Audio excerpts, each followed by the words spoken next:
बिस्मिल्लाहिर्रहमानिर्रहीम अल्हम्दुलिल्लाहि रब्बिल आलमीन वस्सलातु वस्सलामु अला सय्यिदिल अनबिया वल मुरसलीन मुहम्मद सल्लल्लाहु व अला आलिहि व अस्हाबिहि अजमईन।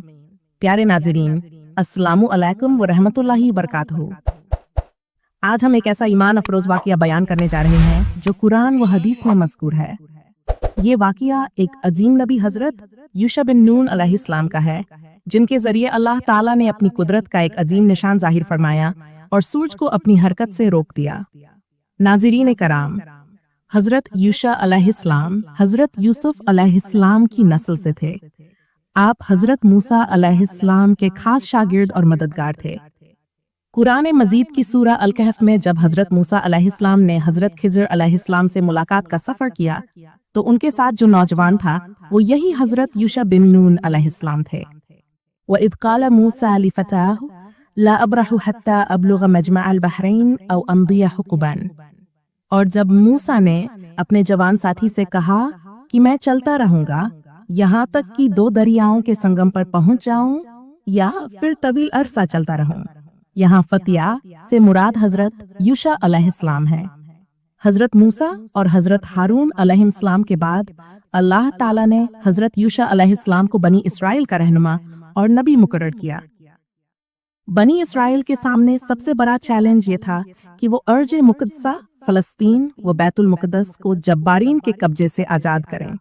अल्लाह ताला ने कुरान में ये हुक्म बयान फरमाया, या कौमिन इदखुलुल अर्दल मुक़द्दसा अल्लती कतबल्लाहु लकुम। तर्जुमा, ऐ मेरी कौम, उस मुक़द्दस ज़मीन में दाखिल हो जाओ जो अल्लाह ने तुम्हारे लिए लिख दी है। नाज़रीन कराम, हज़रत यूशा अलैहिस्सलाम अपनी कौम को लेकर जिहाद के लिए निकले। दुश्मन की फौज बहुत बड़ी और ताकतवर थी। जंग कई दिनों तक जारी रही। फिर वो दिन आया जो फैसला कुन था। ये दिन जुमे का था। बनी इसराइल दुश्मन को शिकस्त देने के करीब थे, लेकिन जैसे ही शाम करीब आने लगी सूरज गुरूब होने लगा। यहाँ एक मसला खड़ा हो गया। बनी इसराइल की शरीयत के मुताबिक हफ्ते के दिन यानी सब्त को जिहाद करना मना था। अगर सूरज गुरूब हो जाता तो नया दिन शुरू हो जाता और जंग रोकनी पड़ती। इसका मतलब ये था कि दुश्मन को दोबारा ताकत जमा करने का मौका मिल जाता।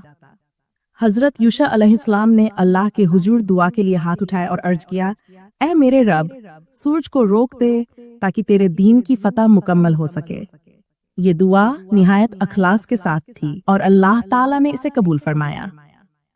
सही बुखारी और सही मुस्लिम की रिवायत के मुताबिक रसूलुल्लाह सल्लल्लाहु अलैहि वसल्लम ने फरमाया, सूरज कभी किसी इंसान के लिए नहीं रोका गया सिवाय यूशा बिन नून के, जब वो बैतुल मुक़द्दस की तरफ जा रहे थे। ये अल्लाह ताला की कुदरत का एक अजीम निशान था। सूरज अपनी हरकत में रुक गया, दिन तवील हो गया और बनी इसराइल ने दुश्मन को फैसला कुन शिकस्त दी। इस मुअजिजे के बाद हजरत यूशा अलैहिस्सलाम और उनकी कौम को अल्लाह ने अजीम फतह अता की। सरजमीन मुक़द्दस उनके कब्जे में आई और दीन हक का बोलबाला हुआ। प्यारे नाज़रीन, ये वाक़िया हमें कई अहम सबक देता है। 1. अल्लाह अपने नबियों की दुआ को जरूर कबूल फरमाता है। जब इंसान अखलास के साथ अल्लाह पर भरोसा करे तो कायनात की सबसे बड़ी ताकतें भी उसके हक में बदल सकती हैं। सूरज, चांद और सितारे अल्लाह के हुक्म के ताबे हैं, वो अपनी मर्जी से कुछ नहीं कर सकते। मोमिन के लिए दुआ सबसे बड़ा हथियार है। कुरान में अल्लाह ताला ने फरमाया, वक़ाल रब्बुकुम उदऊनी अस्तजिब लकुम, और तुम्हारे रब ने फरमाया कि मुझे पुकारो, मैं तुम्हारी दुआ कबूल करूंगा। नाज़रीन कराम, ये था हजरत यूशा बिन नून अलैहिस्सलाम का ईमान अफरोज वाक़िया, जिसमें अल्लाह ने अपने नबी की दुआ पर सूरज को रोक दिया। हमें चाहिए कि अंबिया के इन वाक़ियात से सबक हासिल करें, अपनी जिंदगी में अल्लाह पर तवक्कुल और दुआ को मजबूत करें और दीन हक के रास्ते पर इस्तिकामत इख्तियार करें। अल्लाह ताला हमें अपने नबियों के वाक़ियात से हिदायत हासिल करने और उन पर अमल करने की तौफीक अता फरमाए। वस्सलामु अलैकुम व रहमतुल्लाहि व बरकातहू।